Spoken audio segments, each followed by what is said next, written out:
Welcome to the Monopoly Report. The Monopoly Report is dedicated to chronicling and analyzing the impact of antitrust and other regulations on the global advertising economy. In this past week's newsletter, I write about the battle over net neutrality and its impact on the digital ads business today. I make the point that some of the early concerns around ISPs and web-wide collection of data and control over the ecosystem might come off as a little bit quaint today. And I suggest that the real concern when it comes to control over the ad space might just be the ads providers. If you are new to the Monopoly Report, you could subscribe to our weekly newsletter at monopoly.marketecture.tv. You can check out all the Monopoly Report podcasts at monopolyreportpod.com. I'm Alan Chapell. This week, my guest is Julia Shullman, who is a longtime adtech thought leader, having worked in legal and senior policy roles at AppNexus and general counsel and CPO at TripleLift, and now GC and CPO at Telly. I love speaking with Julia because I always learn something, and we may go back and forth a little bit on some of the inside baseball stuff that's gone on over the last couple of years, but I think the business community really needs to hear about some of this stuff. So I'm looking forward to it. Let's go. Hey, Julia, thanks for coming on the pod. How are you doing? Thanks for having me. I'm doing well. Good. Hey, so I wanted to talk today about two sort of interrelated themes.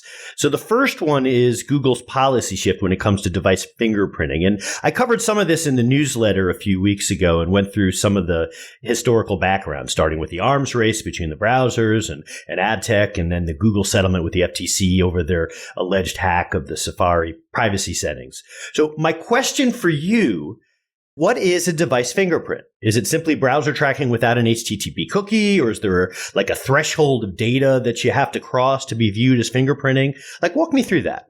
Yeah. I did my my Google research, no pun intended, to make sure I had a crisp definition for you. But I think if you take a step back, you think about it's really just a unique identifier that's created by collecting a number of details about a user's device. So that's not necessarily just a browser. It could be operating system, browser version, screen resolution, installed plugins, time zone, other hardware and software characteristics. And it's really used to create this distinctive fingerprint that can be used to identify the same device across different contexts. So it could be across different browsers, different mobile OSs. It could be across different connected TVs and across all of those. And it can also, help if someone's trying, frankly, to mask their identity behind, various different IP addresses, et cetera. Yeah. So for me, I've always thought that the threshold was, once you get into fonts or other software installed and you're recording that, then maybe you've crossed over into that threshold. But, one of the points that I've sort of made is that I don't know that there's a great definition. And so we're all kind of bemoaning fingerprinting as being bad, but I don't know that anybody really is aligned on what in the world it is. Yeah, no, and I think you're right. The key is it's someone trying to identify the same device across various contexts. And so it's done in very different ways. Everyone has their secret sauce and you do it differently. Again, not being an engineer, but my understanding is done differently across, browsers, from mobile operating systems and TV operating systems, you name it. So there's just a lot of different techniques. And then in terms of the thresholds, there are vendors and folks out there that claim their fingerprints are, up to 99.9% accurate. You're smirking because we are on video here. I will say I've never worked for a company that was only focused on doing this work. So I haven't nerded out and gone into the weeds on this as much as I would other things, but that just seems maybe far-fetched. But I think most in the industry really don't want to use fingerprints that probably go below like an 80% threshold of accuracy, because what are you getting out of that? No, fair enough. So is fingerprinting always bad? Like, what, if anything, can make fingerprinting okay? Yeah, and the way that I look at this is, historically, fingerprints really started out being used by financial institutions to prevent fraud. And then the use migrated to different industries, including the ad industry. So like any use in our industry, whether it's bad, really comes down to the typical analysis you, me, others would do from a privacy perspective. So you kind of have to look at the use case. This is just an identifier. So what is the use case for that identifier? Is it for fraud detection? Unfortunately, we have some fraud in the industry. I don't think anyone would argue that the use of a fingerprint to prevent fraud is a bad use case. What about frequency and recency? I mean, you probably watch connected TV like the rest of us, and seeing the same ad over and over and over is just a terrible user experience, let alone a total waste of money, for any marketer. And then you kind of go up that spectrum of different uses to analytics, deployment of first-party data, third parties building and enhancing profiles onto some nefarious actor out there trying to collect this data to do something kind of wild and crazy. So it really comes down to the same analysis I think we all do across the board, which is, does this make sense? Does a user understand it's going on? Do they need to understand it's going on? Is this use case reasonable? And, we'll get to this later, but does a user need to and can it have control over certain of those use cases? Yeah, and you bring up the fraud use case, and that was sort of the first use case with a company called Blue Kava back in the day. And I remember talking to their CMO, and I won't name him. I'm not trying to name and shame here, but I remember telling him, I said, look, you have successfully gotten your company on Wall Street Journal by coining the term fingerprinting, but that is going to be an albatross for you from this point on. And it turned out that that a little like people-based marketing. I think that was LiveRamp in 2016. Yep, exactly. That's for a whole other podcast. So we talked a little bit about the Google has done a little bit of an about face when it comes to fingerprinting. And I'm just curious, do you have a take on why Google initially came up with that policy? And then maybe more to the point, why are they reversing it right now? And then this goes to the heart of why you are so good at doing these podcasts. So let's get into it, because I think this is the one that the business folks really need to understand. So first of all, I can't speak for Google. Obviously, you can't. Neither of us work for Google. They're rightfully very, very tight-lipped around these things. But there's a lot of conspiracy theories out there, and then there's a lot of us that just kind of watch what they're doing, and either, frankly, it's just stuff worked in their favor for the last 20 years. They made the right call 20 years ago, or a lot of things had to fall into place. But the decisions are made for two reasons. First and foremost, privacy. Why else? But I think the more important reason that they made this decision all these years ago was for commercial reasons, like any good, sophisticated company in the space that understands the value of control over and access to data. And, when they made this decision initially, the world was a very different world. Was display, first. Mobile certainly was on the scene. Correct me if I'm getting kind of timelines wrong. And, connected TV was sort of just barely out there. And so if you think about the world that existed when they made this initial decision, you covered off kind of all the regulatory reasons, but on the commercial side, they had a great position in the space. They didn't have to do fingerprinting, number one. So they kind of had the upper hand from a regulatory perspective. They could just say, we don't need to do this, so why would we do this? And number two, their browser, the operating system, they had a million user-facing features, products, you name it. And so they could detect and use their identities across various contexts. And so it was much easier for them to not have to do this stuff. And they structurally benefited from it by, not enabling folks to do it. And they benefited from a regulatory perspective. So you kind of fast forward from that simple world where they were in a good place on the display and mobile side to the world today. It's a different world. Advertisers are trying to truly advertise cross context. And that includes connected TV, and budgets are massively shifting into the TV space. I just ran down some numbers, and I can't say where this came from, but I think it's like $50 billion, just the US market alone in connected TV advertising. And Google is on its back foot in the TV space. They don't have the same toehold they had from a user-facing perspective in that space. They certainly have an operating system, but it's not the dominant operating system. And they don't have a lot of products and features that are deployed across, various devices that are used in the connected TV space. So, strategically, they thought, why are we going to go out ahead of everyone else? Why are we going to be more conservative than other people in the space on this when we're on our back foot and, we're being held to maybe a different standard than other folks in the space? So I think if you put that all together, short story, TLDR is they were in a very different spot when they rolled out the initial policy. It benefited them back in the day commercially.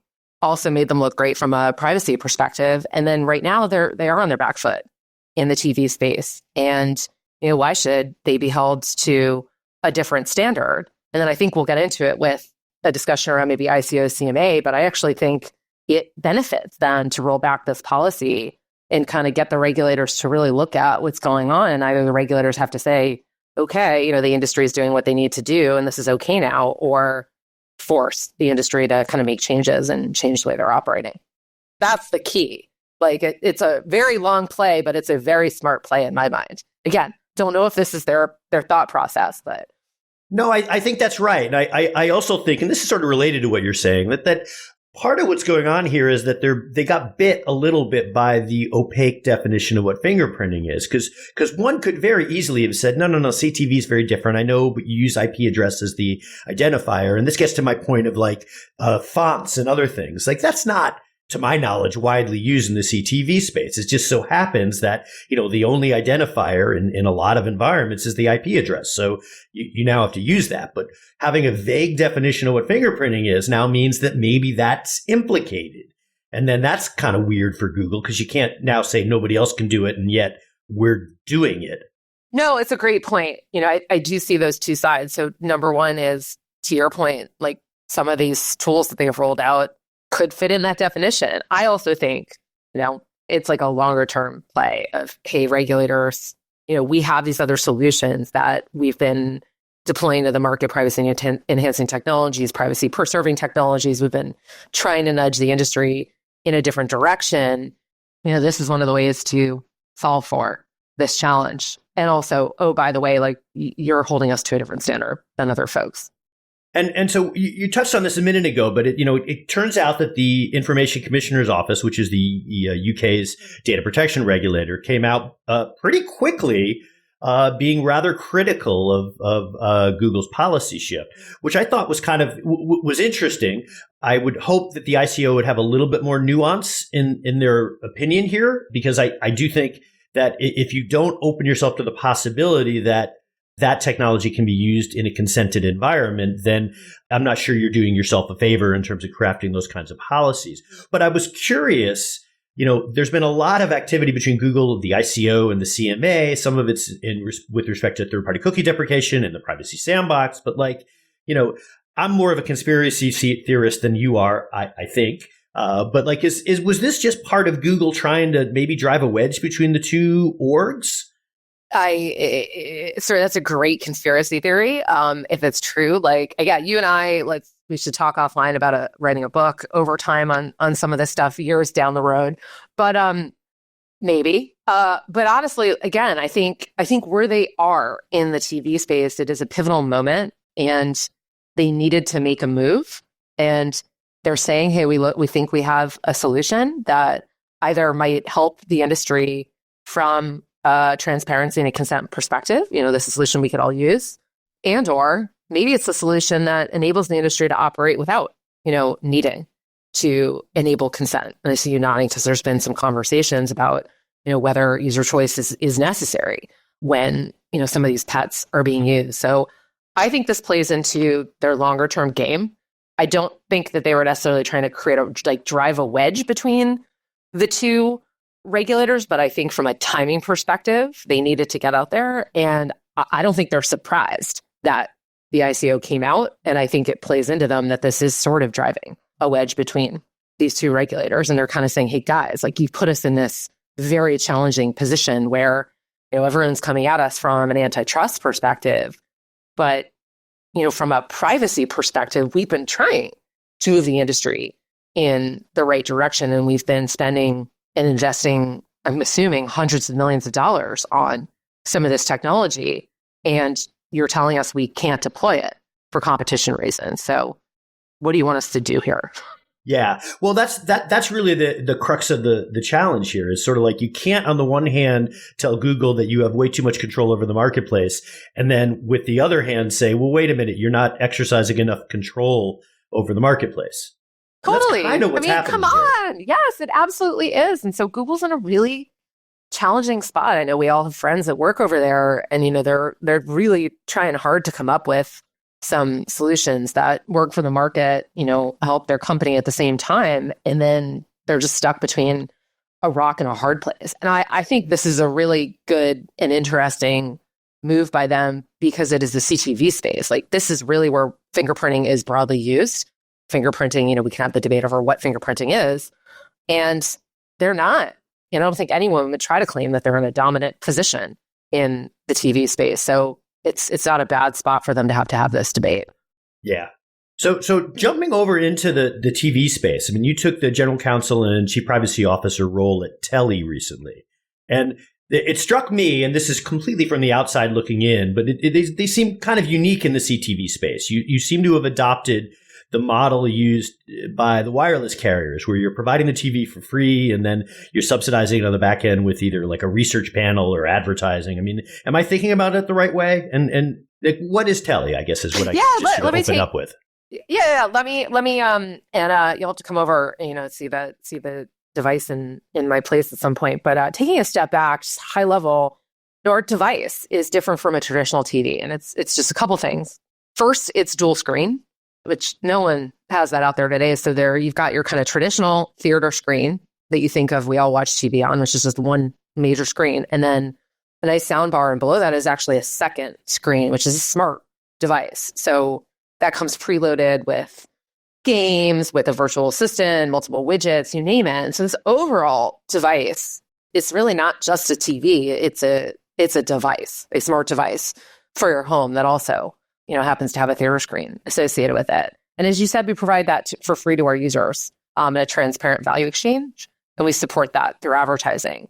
So, from a privacy perspective, user comes, signs up for the device. You could go do this yourself. They fill out a survey, so they respond to us with their interests and information that advertisers are interested in. And while they're doing this, multiple times during the sign-up process, before they even get a device, we are reminding them about our data practices. We're asking them to consent to our data practices. We're, reminding them that if they don't want to participate once they get a device, they can always return the device to us. And then we remind them again, during setup. And of course, we hope everyone loves this device, but, anytime they can give it back. So it's a really cool, really interesting model. And we've just had great, market interest. We've had our users really love it. And, we're able to move fast and just constantly ship really cool, interesting new features. Again, not just the TV. Yeah, no, very cool stuff. So turning to the broader CTV space, I mean, how do you see that evolving? Will the IP address continue to be the primary point of addressability for most in the CTV space, or will you see things changing? This is a great question. So if the space continues down the same trajectory it's on today, which is all these various streaming services, so much fragmentation across the ecosystem, so kind of multiple different operating systems, different content providers, streamers, you name it, really not wanting to adopt a standardized identifier. And you compare that to a display or mobile ecosystem where there are just a handful of browsers and two really dominant mobile operating systems, maybe, around the world, there's another one or two. TV space that doesn't exist. So let's just start there, and you're nodding. So multiple operating systems, they all have their different ad IDs at an operating system level. And then from an app perspective, so all the different streamers, you name it, they have, their own qualms about sharing the operating system identifier or their own identifiers. And so everyone's trying to figure out a way to do everything from fraud protection, use cases we talked about earlier, up through targeting. I think the industry could either be driven by regulators or, frankly, more importantly, by commercial interests to align around a solution. And so that solution could be cooperation on a shared ID solution. We see UID2, we see, some other ID solutions that are out there. Or it could be a standard OS. Look at Trade Desk, what they're doing with Ventura today. Or it could just stay, frankly, a mess. And, we could just continue to see IP address or, a number of different ID solutions that kind of come together. And maybe, regulators say IP address isn't going to work and you've got to think about something else. And we could talk about that in a second. I think the other interesting thing, though, is if the industry changes the way content consumption works in TV, because all of us consumers were really frustrated by having to go to 14 different streaming services and forgetting which ones were signed up for, et cetera.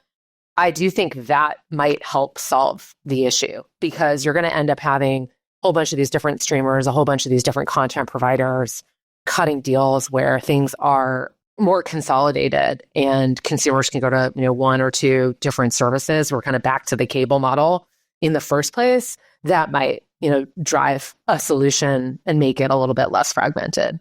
Yeah. One overarching comment, as I say, we can never underestimate adtech's ability to remain a mess for longer than anybody thought possible. And so, I mean, how many times I was actually having this conversation last week with someone who's newer to the space, and they had a theory that the ad tech market, we all say the ad tech market is a lot like the financial market, and the financial market, 60s, 70s, even into the 80s was very similar to the ad tech market, with like a million different brokers and dealers and just all these intermediaries. And there was a lot, there was a lot of fragmentation, and it just became efficient over time. And they said, well, that's what's going to happen to the ad tech market. And I kind of looked at this person and I said, look, we're not trading billions of dollars. Ad impressions are, like maybe CTV, it's at most, $30 CPM. There's just too many incentives in this industry to keep it opaque and for people to make money by, staying opaque. And I just don't see those efficiencies playing out over time. I don't know, what your theory is, but I just, having been in the space now for a while, commercial incentives are not driving that direction, either from an ad tech perspective or from a CMO or marketer perspective, who just need to hit their metrics. And as long as they can say they hit their metrics, they don't necessarily care, how that's happening behind the scenes. Yeah, there's a whole cadre of like ID-less solutions out there, and some of them are pretty interesting and pretty cool, and like there's a part of me that kind of wishes them well, but ad tech is not going to adopt those other than via kicking and screaming and being dragged into them. And so I think folks are waiting for third-party cookies to be deprecated once and for all, although, boy, who the heck knows when that's happening. And so it's sort of interesting, like you've got some kind of cool things on the table that probably you're getting short shrift because, they're only, 60%, 70%, or whatever the number is, as effective as the status quo. And, until they either get closer or the status quo comes down, it's going to be really difficult to kind of move that kind of stuff forward, just because you're right, the incentives aren't aligned. Have you looked much into the Video Privacy Protection Act in connection with the CTV space? Yeah, I think any of us in the CTV space need to understand it, kind of understand the requirements and understand how the industry is reacting to those requirements. So, for folks who are listening, it's the Video Privacy Protection Act, and I think we all say AKA, right, the Blockbuster Act, or the Video Rental History Act. And this is all driven by, correct me if I'm wrong, someone's nomination hearing and his porn history, Robert Bork, right? And his video rental history, was made public, and there were some unseemly videos in that history. And so it requires consent to share video viewing information. But again, this was drafted way back in the day when we were all walking into Blockbusters in our little local video rental stores to rent VHS tapes. And historically, if you kind of talk to folks across the industry, there's been a lot of differences in how people have reacted to this. And I'll go back to our earlier conversation. It's not necessarily reactions because of the privacy requirements. I think people early days saw the commercial benefit of this requirement from a streamer perspective, content provider perspective, you name it, where they said, oh, we can hide behind this, and we don't need to share this information with our various vendors or for selling programmatically. This is something that we think is pretty valuable information about our users. And so even if we could get consent, we don't necessarily want to share it. So I think there's a spectrum. You see some people say, you know what, I'm going to get consent for this. I want to sell mostly programmatic, or I just don't want to have to deal with this. Let's just be open and honest to make sure we've got consent. One. Then there are folks that will maybe share it with limitations. So they'll have like a couple of different vendors that they'll share it with, but they won't sort of more broadly share it. And I think that you kind of see a number of other people these days making it available through clean rooms and through more controlled environments for certain use cases, but it enables them to control the exact use cases that people run against this data so they can't build enhanced profiles. And then there are some who just won't mess with it at all. And, they don't even want to log it. They don't use it. It doesn't really play into their strategy. And, they're not using it or sharing it in the ecosystem. Yeah, so I was sort of struck. I was out at the Tom Dearline Gala last night, and so it was a whole bunch of old school, mostly business person. I literally might have been the only privacy person in the entire room of a couple hundred people.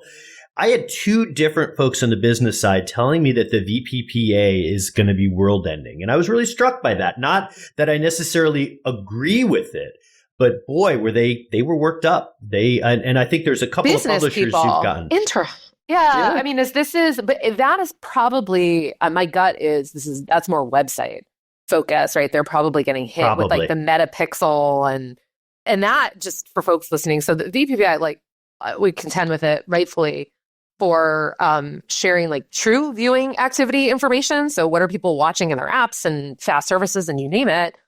But then there's another world in which there are class action plaintiffs, attorneys, et cetera, out there bringing claims against websites, apps for embedding, third-party technology that technically shares small information about like a video running on their website, for example. And that's probably, what they're most focused on. And yeah, to your point, like those are, I don't think we have this on our agenda to talk about some of the class action stuff that's going on, wiretapping, you name it. But those are really challenging because it's early days.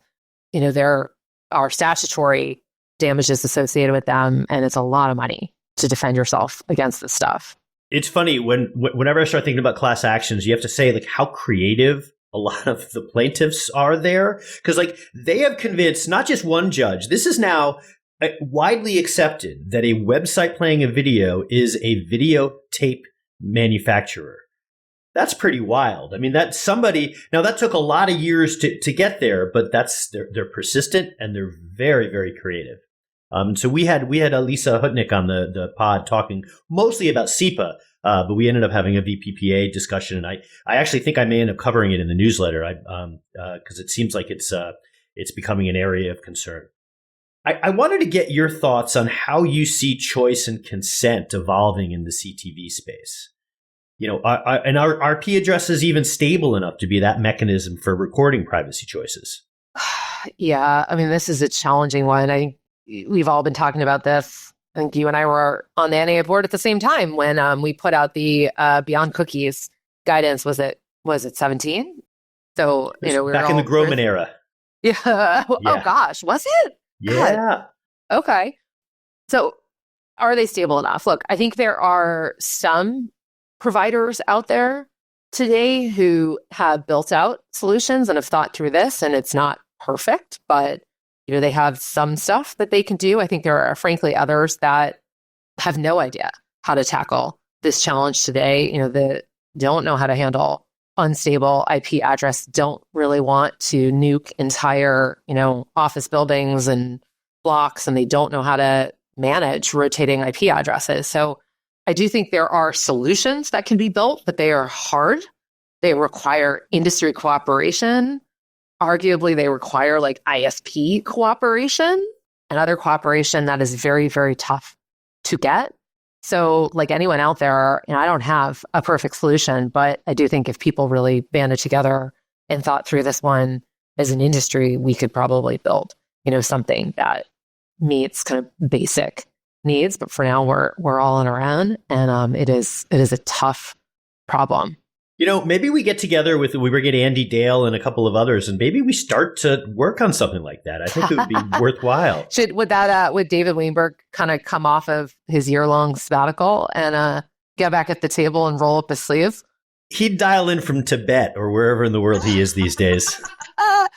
But yeah, I mean, I'm laughing, but oh man, PTSD from TCF days and all that other stuff. And I know you've got war runes from DNT, et cetera. So for, the business folks listening who think we're just throwing out acronyms and sharing inside jokes, it is no joke to work on an industry solution for, some of these privacy related requirements, because there are so many commercial and strategic interests at the table.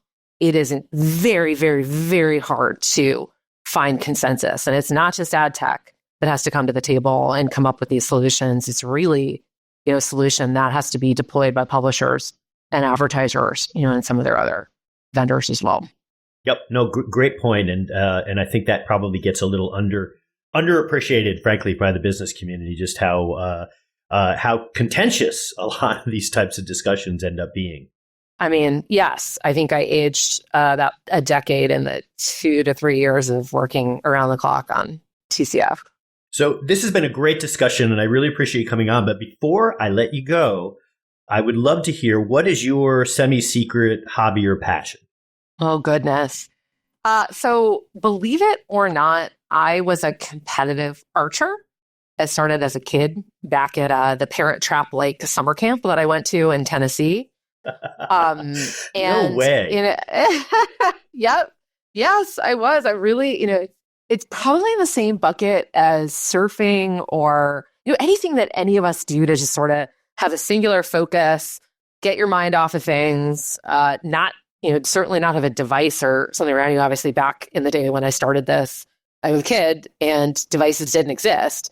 But now that they do, it's a really, really good way to just get out there, clear your head, and have to focus and really kind of perfect your art at something. And I laugh. Maybe one day I'll be like Gina Davis and try out for the Olympics. I don't know if you know that she is a professional archer and actually just missed making the U.S. Olympic team, I think in 2000. No, I didn't know that. Yeah. So it's kind of a fun hobby also because you don't have to be like 20 years old and in the best shape of your life. You just have to be able to focus and still be able to see to a certain degree. Well, if the zombie apocalypse ever happens in New York City, I'm hoping that you and I still remain friends. We can I'm not sure exactly what I'd bring to the table, but boy, I'd sure want you on my side. We can use the archery skills. Let's do it. Julia, thank you so much for coming on. This was a great discussion. Yeah, thanks for having me. Thanks as always for asking the right questions. Well, thanks. We try to have fun here. That was a great conversation. I always love talking to Julia. She's just so smart and so on it and just a lot of fun to talk to. We've got a bunch of other fantastic guests coming up on the Monopoly Report podcast over the next few weeks. We've got Anna Milicevic of Sparrow Advisors, where she'll be talking to us about reimagining the digital media space without HTTP cookies. Please subscribe to the show at monopolyreportpod.com or on Spotify, Apple, YouTube, or wherever you listen to your podcasts.